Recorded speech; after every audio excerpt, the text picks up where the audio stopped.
Hello everyone, welcome back to my channel.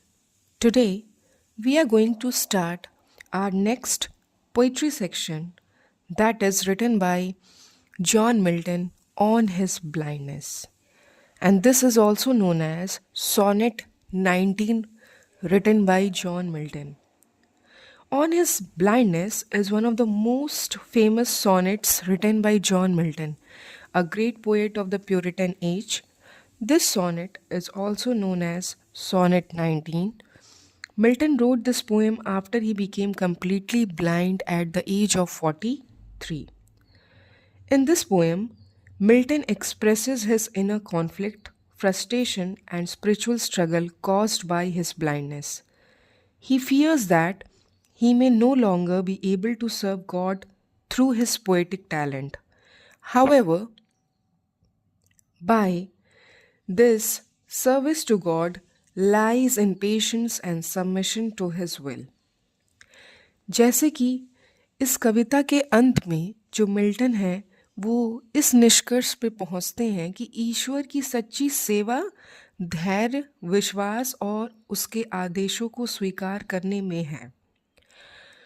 और साथ ही साथ ये सोनेट जो है धैर्य, कर्तव्य या आत्मबोध और ईश्वर भक्ति जैसे विषय को उजागर करता है। अब हम चलते हैं अपने इस सोनेट को लाइन बाय लाइन पढ़ते हैं। जैसे कि पहले लाइन में लिखा हुआ है, When I consider how my light is spent. In these lines, poet want to say Milton reflects how his eyesight, that is compared with light, has been completely used up. That is, यहाँ पे light को eyesight के से replace किया है, that is known as metaphor. और इसको हम समझते हैं कि जो हमारे मिल्टन साहब हैं यहाँ अपनी लाइट यानी कि जो आँखों की रोशनी की बात कर रहे हैं। वे सोचते हैं कि आँखों की रोशनी कैसे समाप्त हो चुकी है, कैसे क्या हो गई है, कंप्लीटली यूज्ड अप। अब हम चलते हैं line number 2। Ere half my days in this dark world and wide. In this line, he is saying that he became blind before reaching middle age in a dark world. और यहाँ पे ये बताने की कोशिश कर रहे हैं कि बेचारे उनका जो जीवन है अभी आधा भी नहीं बीता था, लेकिन क्या हो गए हैं, वो पहले ही इस अंधे और विशाल संसार में अंधे हो गए हैं। और यहाँ पे अर्ली ब्लाइंडनेस एंड डिस्पेयर को शो कर रहा है इस लाइन से। अब चलते हैं हम, and that one talent which is that to hide. और कह रहे हैं कि the talent refers to his poetic and intellectual ability given by God. मतलब कि वो ये जानते हैं कि यहाँ पे जो ये वन टैलेंट है वो अपनी जो पोएटिक टैलेंट की ओर वो क्या कर रहे हैं, संकेत कर रहे हैं। उन्हें लगता है कि इस प्रतिभा को छुपा कर रखना ईश्वर के अनुसार क्या है, पाप है।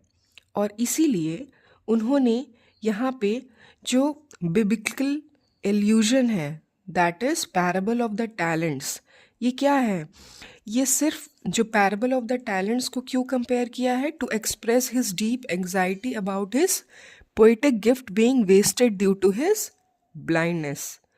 और इसीलिए इन्होंने the parable of the talents का यूज़ किया है।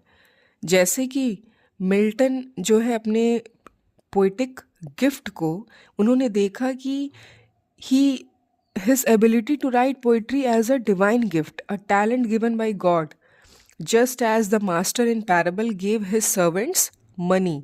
ये क्या है, टैलेंट ही है। जैसे कि blindness threatened to render his gift useless, making him fear he would be like the servant who buried his talent, leading to condemnation for not using it। मतलब कि ये अब चाहते हैं कि जो भी हुआ इनके साथ उसको छोड़कर ये जो इनको ईश्वर के द्वारा जो प्राप्त हुआ है, ये पोएटिक या पोएट्स लिखने का जो टैलेंट है वो उसको वेस्ट नहीं करेंगे। अब चलते हैं हम लाइन नंबर 4 पे।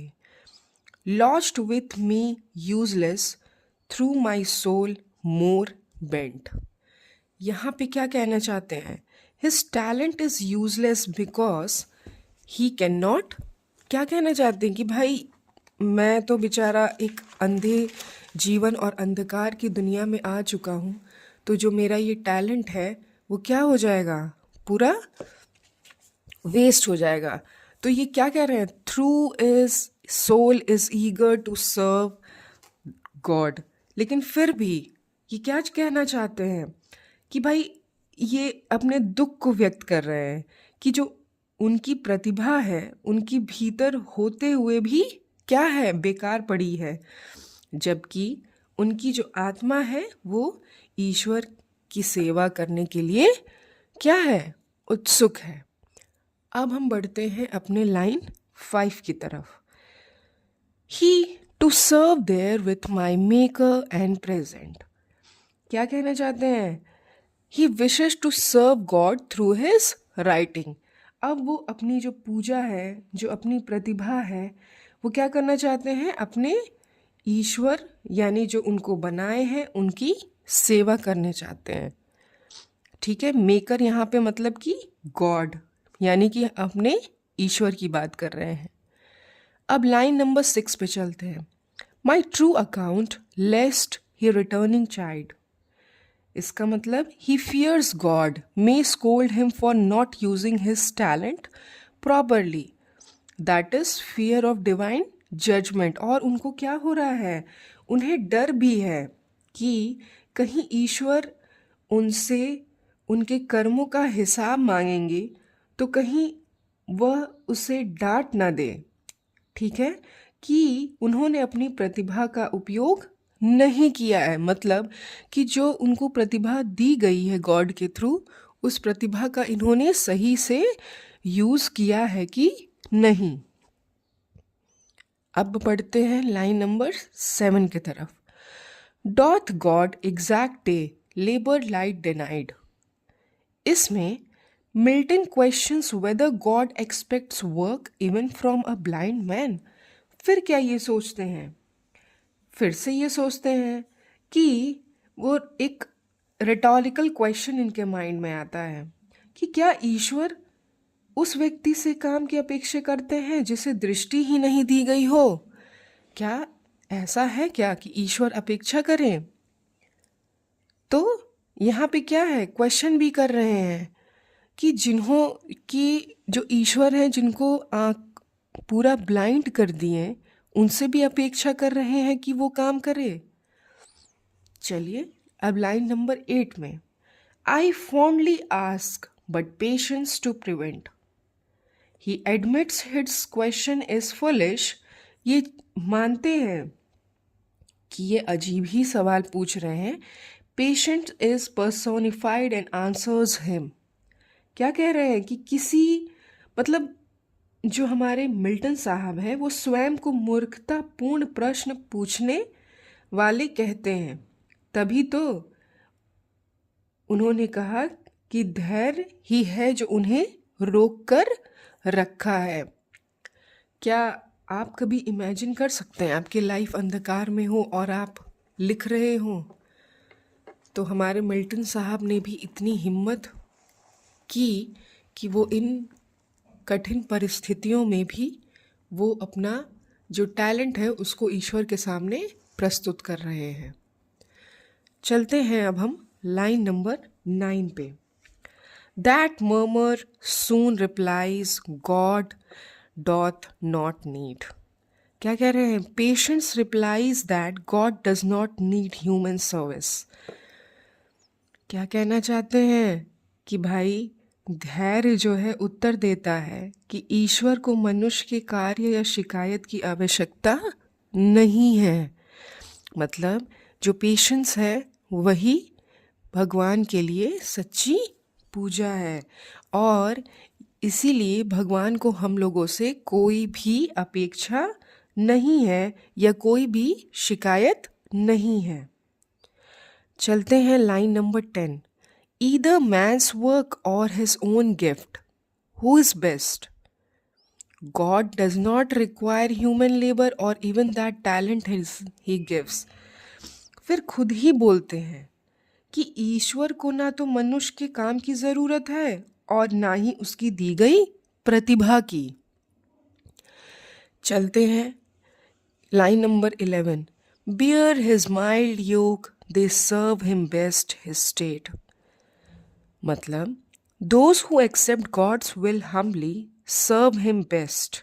मतलब क्या कहना चाहते हैं कि भाई ईश्वर, जो लोग ईश्वर के आदेशों को नम्रता से स्वीकार करते हैं वही उसकी सबसे अच्छी सेवा करते हैं। मीन्स कि गॉड्स कमांड, जो भी गॉड का आदेश होता है उसका पालन करते हैं वही सबसे अच्छी सेवा करते हैं। अब line number 12। Is kingly thousands at his bidding speed? That is, God is a king and countless angels serve him instantly. मतलब ईश्वर तो खुद ही एक राजा की तरह है और हजारों लोग उनके आदेश पर तुरंत काम करने लगते हैं। Line number 13। And poster lands and ocean without rest. Angels travels tirelessly to obey God's command.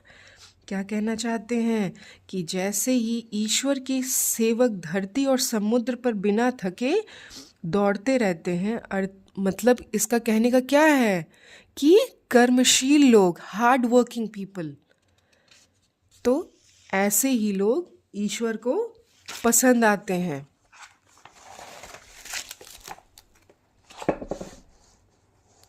अब हमारा जो लास्ट लाइन है, line number 14।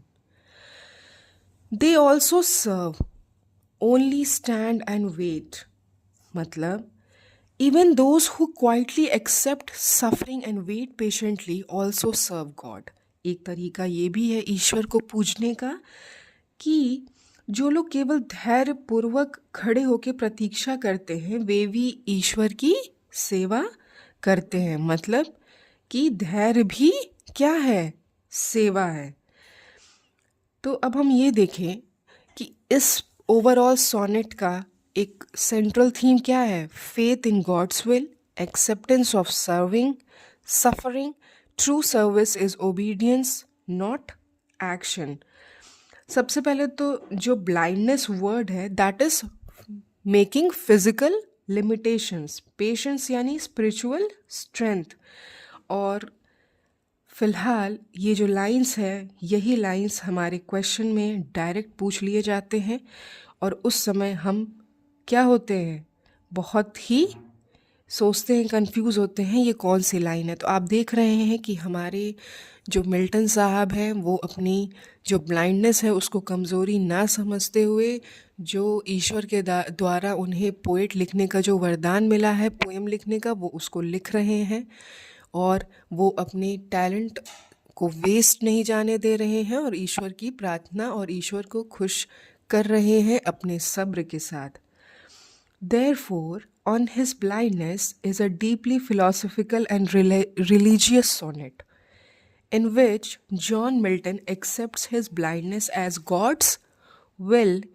Initial, the poet feels frustrated and helpless, but gradually he realizes that physical ability is not necessary to serve God.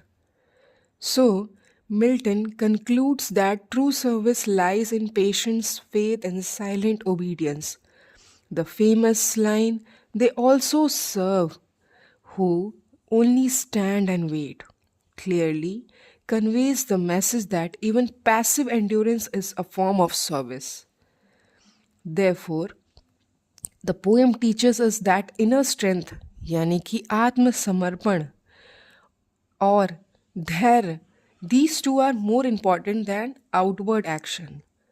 And this sonnet reflects Milton's deep faith, maturity, and spiritual wisdom, making it highly significant for exams like UPLT, KVS, NVS, UPTGT, UPPGT.